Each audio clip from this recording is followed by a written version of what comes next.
వీర హనుమాన్. పూర్వం సుపర్వగిరి మీద కేసరి అనే గొప్ప వానరుడు ఉండేవాడు. ఆ పర్వతం మీద 60,000 మంది వానరులు ఉండేవారు. కేసరి వారికి నాయకుడు. ఒకప్పుడు ప్రభాస తీర్థంలో ఉండే మునులను శంఖము శబలము అనే 2 ఏనుగులు బాధిస్తూ ఉంటే కేసరి ఆ 2 ఏనుగులను చంపేశాడు. అందుచేత అతనికి కేసరి అనగా సింహం అనే పేరు వచ్చింది. కేసరి మహాబలవంతుడు భాగ్యవంతుడు అయి ఉండి కూడా బ్రహ్మచర్యము అవలంబించి మహాఘోరమైన తపస్సు చేసి అంతులేని శక్తులు సంపాదించాడు. ఆ కాలంలో శంభసాధనుడు అనే రాక్షసుడు తపస్సు చేసి బ్రహ్మను మెప్పించి 3 లోకాలను జయించేటట్టు వరము పొంది మునులను సిద్ధులను దేవతలను అమితంగా హింసించటం ఆరంభించాడు. దేవతలందరూ కలిసి బ్రహ్మదేవుడి వద్దకు వెళ్ళి శంభసాధనుడు పెట్టే బాధలు భరించలేమని మొరపెట్టుకున్నారు. బ్రహ్మ వారిని కేసరి వద్దకు పంపాడు. దేవతలు కేసరి వద్దకు వెళ్ళి అతన్ని ఆశీర్వదించి శంభసాధనుడు పెట్టే బాధలన్నీ చెప్పుకొని, బాబు, ఆ దుర్మార్గం నుంచి నువ్వే మమ్మల్ని కాపాడాలి అన్నారు. ఇదే సమయములో నారదుడు శంభసాధనుడి వద్దకు వెళ్ళి శుభమస్తు అన్నాడు. శంభసాధనుడు నారదుడికి నమస్కారం చేసి, ఎక్కడి నుంచి వస్తున్నారు, ఏమిటి విశేషాలు అని అడిగాడు. హేమకూటం నుంచి వస్తున్నాను. అక్కడ ఇంద్రుడు మొదలైన దేవతలు అందరూ చేరి నిన్ను చంపమని ఒక వానరుణ్ణి ప్రార్థిస్తూ ఉన్నారు. ఈ మాట నీతో చెప్పిపోదామనే వచ్చాను అన్నాడు నారదుడు. ఈ మాట వినగానే శంభసాధనుడు ఆజ్యం పోసిన అగ్నిలాగా మండిపడి, ఓహో, పాపం గదా అని ప్రాణాలతో వదిలిపెడితే ఇదా దేవతలు చేస్తున్న ఆలోచన? నన్ను కోతి చేత ఎలా చంపిస్తారో నేను చూస్తాను. ఇంతకాలము చచ్చినట్టు పడి ఉన్న వాళ్ళు నన్ను చంపటానికి చూస్తున్నారా? నా భుజబలం ఏమిటో ఈ దేవతలందరికీ చూపిస్తాను అన్నాడు. ఆ రాక్షసుడు ప్రళయకాల రుద్రుడిలాగా చేతిలో మెరిసే కత్తి పట్టుకొని కేసరి ఉన్న చోటికి అతి వేగంగా వచ్చిపడ్డాడు. అతని పెడ బొబ్బలు విని కేసరి వద్ద ఉన్న దేవతలకు గుండెలు అవిసిపోయాయి. వాళ్ళు కొండ గుహల్లోనూ కేసరి చాటున దాక్కునే ప్రయత్నాలు చేశారు. ఎక్కడికి పోతారు? మిమ్మల్ని అందరినీ ఒక్క దెబ్బతో చంపేస్తాను అంటూ శంభసాధనుడు దేవతలను తరుముతూ ఉంటే కేసరి అతనికి అడ్డం వెళ్ళి, ఒరేయ్ దుర్మార్గుడా, నా చేత చావటానికే వచ్చావు, యుద్ధం చెయ్యి అన్నాడు. ఛీ ఛీ, కోతితో యుద్ధం చేయటమా? నాతో యుద్ధం చేయటానికి శివుడే భయపడతాడు గదా, ఒక్క క్షణంలో నీ సంగతి తేల్చేస్తాను అంటూ శంభసాధనుడు కత్తి ఎత్తాడు. ఇంతలో కేసరి పెద్ద రాయి ఎత్తి రాక్షసుడి రొమ్ము అదిరేటట్టు కొట్టాడు. రాక్షసుడు కేసరి మీద ఒక గద విసిరితే అది కేసరి రొమ్ముకు తగిలి పిండి అయిపోయింది. కానీ కేసరి చలించలేదు. శంభసాధనుడు ఒక శూలాన్ని విసిరితే కేసరి దాన్ని ఒడిసి పట్టుకొని తన మోకాలికి పెట్టి విరిచేశాడు. అప్పుడు రాక్షసుడు కేసరిని కత్తితో కొట్టడానికి ముందుకు వచ్చాడు. కేసరి తన తోకతో రాక్షసుడి చేతి మీద కొట్టేసరికి కత్తి జారి కింద పడింది. కింద పడిన కత్తిని తీసుకోవటానికి శంభసాధనుడు ఒప్పుకోక బాహుయుద్ధానికి సిద్ధపడ్డాడు. కానీ కేసరి పిడికిలితో ఒక్క పోటు పొడిచేసరికి ఆ రాక్షసుడు నెత్తురు కక్కుకొని చచ్చాడు. రాక్షసుడు చావటంతో దేవతల కష్టాలు తీరిపోయాయి. దేవతలు కేసరితో, ఇంకా ఎంతకాలం బ్రహ్మచారిగా ఉంటావు, ఇంకా పెళ్లి చేసుకొని గృహస్థువు అయిపో అని కేసరిని హెచ్చరించి వెళ్ళిపోయారు. కేసరి కూడా తనకు అనుకూలంగా ఉండే కన్య కోసం చూడసాగాడు. బ్రహ్మదేవుడు సర్వాంగ సౌందర్యం కలిగిన అహల్య అనే కన్యను సృష్టించి గౌతముడు అనే మునికి భార్యగా ఇచ్చాడు. కొంతకాలానికి వారిద్దరికీ అంజన అనే కూతురు పుట్టింది. అంజన పూర్వజన్మలో ఒక విద్యాధరుడి కూతురు. ఆమె గొప్ప గాయకురాలు. అందుచేత ఆమెకు సుకంఠి అనే పేరు వచ్చింది. ఆమె ఒకసారి తన చెలికత్తెలతో హిమాలయానికి వెళ్ళి అక్కడ ఒక సరోవరములో జలకాలాడి ఒక చెట్టు కింద ఉండగా అగ్నిహోత్రుడు అటుపోతూ కనిపించాడు. అతన్ని చూసి సుకంఠి నవ్వింది. అగ్నికి కోపం వచ్చి వచ్చే జన్మలో వానరుణ్ణి కనమని శపించాడు.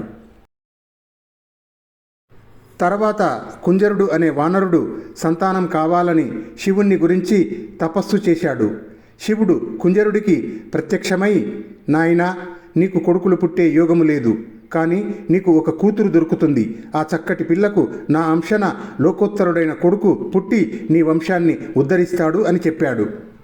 తర్వాత కుంజరుడు తనకు కూతురు ఎప్పుడు దొరుకుతుందో కదా అని ఎదురు చూస్తూ ఉండగా ఒకనాడు గౌతముడు అంజనను అతని వద్దకు తెచ్చి పెంచుకోమని ఇచ్చి వెళ్ళిపోయాడు. శివుడి వరం ఇలా ఫలించింది. కుంజరుడి సంతోషానికి అంతులేదు.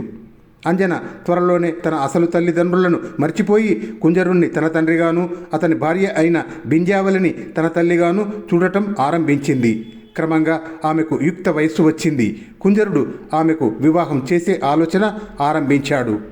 ఈ లోపల కేసరి అంజన అందం గురించి, పాట గురించి విని ఆమెను చూడటానికి బయలుదేరి వచ్చి ఆమె వనవిహారం చేస్తుండగా చూశాడు. ఆమె బంగారు శరీర ఛాయ, అందము చూసి కేసరికి అమిత ఆశ్చర్యం కలిగింది. ఆమె తనను వరించేటట్టు ఉంటే ఇంకేది జీవితంలో అవసరం లేదని అతనికి అనిపించింది. అంజనకు కూడా కేసరిపైన మోహం పుట్టుకొచ్చింది. కానీ ఆమె ఆ విషయాన్ని తన చెలికత్తెలకు తెలియనివ్వకుండా వనవిహారాన్ని కట్టిపెట్టి ఇంటికి వచ్చేసింది. కేసరి మర్నాడు తన ఆప్తులతో అంజన తనకు నచ్చిందని చెప్పి ఆమెను తాను పెళ్లాడే మార్గం ఏమిటని అడిగాడు. కుంజరుడు మనకు బంధువు కాదగిన యోగ్యుడే. అతన్ని మంచిగా అడిగి చూద్దాం. పిల్లను ఈయనంటే బలప్రయోగం చేద్దాం అన్నారు కేసరి బంధుగణం. తర్వాత కేసరి పంపిన పెళ్లి పెద్దలు కుంజరుడి వద్దకు వచ్చి కేసరి ఉద్దేశం తెలిపారు. కేసరి అంతవాడు తనకు అల్లుడు అవుతున్నందుకు కుంజరుడు సంతోషించి అంజనను అతనికి శాస్త్రోక్తంగా పెళ్లి చేశాడు. అయితే చాలా కాలం అంజనకు సంతానం కలగలేదు. సంతానం కోసం అంజన కేసరి ఎన్నో నోములు వ్రతాలు చేశారు. కానీ ఫలితం లేకపోయింది. చివరకు అంజన పిల్లల కోసం వాయుదేవుణ్ణి గూర్చి తపస్సు చేయ నిశ్చయించింది. కేసరి అందుకు సమ్మతించి పుంజక స్థలం అనే చోట ఆమెను తపస్సు చేయమన్నాడు. అలాగే అంజన వాయుదేవుణ్ణి ధ్యానిస్తూ తపస్సు ప్రారంభించింది. చివరకు వాయుదేవుడు కరుణించి తాను చాలా కాలంగా మోస్తున్న శివుడి తేజస్సును ఒక పండు రూపంలో తెచ్చి అంజన ముందు పెట్టి వెళ్ళిపోయాడు. అంజన ఆ పండు తిని గర్భవతి అయింది. ఆమె తనలో గర్భ చిహ్నాలు నానాటికి ఎక్కువ అవుతూ ఉండటం చూసి ఆశ్చర్యపడి ఆందోళన చెందింది. ఒంటరిగా తపస్సు చేసుకునే స్త్రీకి గర్భం ఎలా కలుగుతుంది? ఈ సంగతి తెలిస్తే నలుగురు ఏమంటారు? ఆమెకు ఏం చేయాలో తోచలేదు. ఇంతలో ఆకాశం నుంచి అశరీరవాణి ఇలా పలికింది. అమ్మాయి, విచారించకు. ఒకప్పుడు శివుడు వానర రూపంలో ఉండి తన తేజస్సును వాయుదేవుడికి ఇచ్చాడు. వాయుదేవుడు దాన్ని నీకు పండు రూపంలో ఇచ్చాడు. దాన్ని నువ్వు తినటం చేత సాక్షాత్తు ఆ శివుడే నీ గర్భంలో పెరుగుతున్నాడు. నీకు గర్భం కలగటానికి వాయువు సహాయపడ్డాడు కనుక ఆ కుర్రవాడు వాయుసుతునిగా ప్రఖ్యాతి పొందుతాడు. 3 లోకాలలోనూ అంతులేని కీర్తిని సంపాదిస్తాడు. ఆకాశవాణి అలా చెప్పిన మీదట వాయుదేవుడు అంజన ఎదుట ప్రత్యక్షమై, ఆకాశవాణి చెప్పినదంతా యథార్థము, విచారించకు, నువ్వు వెళ్ళి నీ భర్తతో ఇలా జరిగిందని చెప్పు అని అదృశ్యమయ్యాడు. అంజన కేసరి వద్దకు తిరిగి వచ్చి అతనితో జరిగినదంతా చెప్పింది. కేసరి సంతోషించాడు. 1 సంవత్సరం గడిచిన మీదట అంజన ఒక పిల్లవాన్ని కన్నది. వెంటనే దేవ దుందుబులు మ్రోగాయి, పుష్పవర్షం కురిసింది. ఆ కుర్రవాన్ని చూసి కేసరి అపరిమితమైన ఆనందాన్ని పొంది పండగ చేసుకున్నాడు. పిల్లవాడికి ఆకలి తీరటానికి పండ్లు తీసుకొద్దామని అంజన తన బిడ్డను తమ పర్ణశాలలో చిగురుటాకుల పక్క మీద పడుకోబెట్టి అడవికి వెళ్ళింది. కానీ ఆ పిల్లవాడు ఆకలి మీద ఉండి తల్లి వెనకగా పర్ణశాల బయటికి వచ్చి తూర్పు దిక్కుగా చూశాడు. అప్పుడే తూర్పు కొండ మీది నుండి ఎర్రగా పైకి వస్తున్న సూర్యబింబము కనిపించింది. సూర్యబింబాన్ని చూసి ఆ కుర్రవాడు పండు అనుకొని తెలియని తనం వల్ల దాన్ని పట్టుకునే ఉద్దేశంతో ఆకాశానికి ఎగిరాడు. అలా సూర్యుడికేసి ఎగిరిపోతున్న ఆ కుర్రవాన్ని చూసి యక్షులు, రాక్షసులు, నాగులు నివ్వెరపోయి ఏదో ప్రళయం ముంచుకొస్తున్నదని అనుకున్నారు. ఇదేదో అపూర్వమైన కొత్త అవతారంగా వాళ్లకు కనపడింది. తన అనుచరులు ఆ కుర్రవాన్ని చూసి భయపడుతూ ఉంటే సూర్యుడు వారితో, ఇతడు ఈశ్వర తేజస్సుతో లోకాలను రక్షించటానికి పుట్టిన ఆంజనేయుడు, గొప్ప బల శౌర్యాలు కలిగినవాడు. అయితే కుర్రతనం చేత నన్ను చూసి పండు అని భ్రమపడి తినటానికి వస్తున్నాడు, భయపడకండి అన్నాడు. తనను చూసి పండు అని భ్రమపడి దగ్గరికి ఎగిరి వచ్చే ఆంజనేయుణ్ణి చూసి సూర్యుడు ముచ్చటపడి తన వేడిని తగ్గించేసుకున్నాడు. ఇంతలో ఆంజనేయుడు వచ్చి సూర్యుడిని పట్టుకొని నోట్లో పెట్టుకొని వేడి అనిపించి మళ్ళీ బయటికి తెచ్చి చేత్తో కొట్టి తిట్టి గొడవపడసాగాడు.